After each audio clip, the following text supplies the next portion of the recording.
Mga kaibigan, magbibigay lang po ako ng reaksyon no, sa isang loyalistang vlogger no, na kinounter yung expose ni Madarahog sa isang substandard flood control project doon sa Ilocos Norte. Kasi pilit nilang pinapalabas na sinimulan yun, yung project na yun is way back 2017.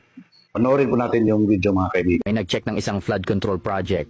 Ang sabi, matagal na raw at pinabayaan lang. So, chinek yung detalye. Nagsimula pala nung 2017. Ilang taon na yon. At ang may hawak, St. Gerard, alam naman natin na pagmamayari ito ng mga diskaya. Fast forward ngayon, andito pa rin.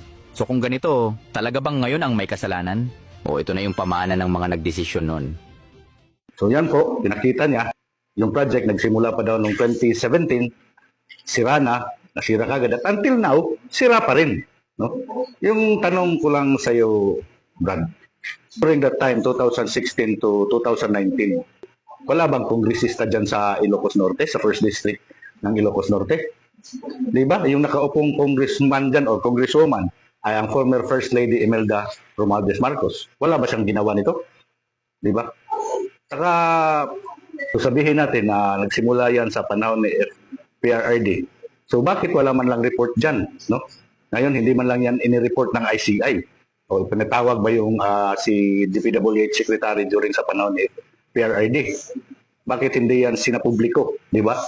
Ganyan naman talaga, di ba, yung banat nyo? Umanap ng butas sa previous administration kay FPRRD para pagtakpan yung kapalpakan ng administrasyon ngayon, di ba? Tsaka, Brad, yung project na yan is nasa Ilocos Norte. No? Ang laki ng budget ng allocables no? Ni Congressman Sandro Marcos no? During the 19th and ngayon, 20th Congress. Hindi man lang yan napaayos yan. Sino bang makikinabang dyan kung naayos yan? Mga taga Davao ba? Taga Cebu? Taga Manila? Iba taga Ilocos Norte? So, dapat, yung congressman ngayon, he should be concerned of his constituent.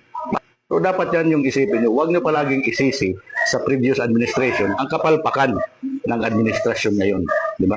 Kasi kaya nga may congressman dyan para magtingin sa mga proyekto, sa mga infrastructure projects kung naayos ba o hindi. Si FPRRD, no, nung mga proyekto na hindi natapos during sa panahon ni late former President Noynoy Aquino, itinapos niya lahat yun kasi alam niya makikinabangan ng mga mamayang Pilipino. Kayo, basta Duterte, sinisisi nyo kagad.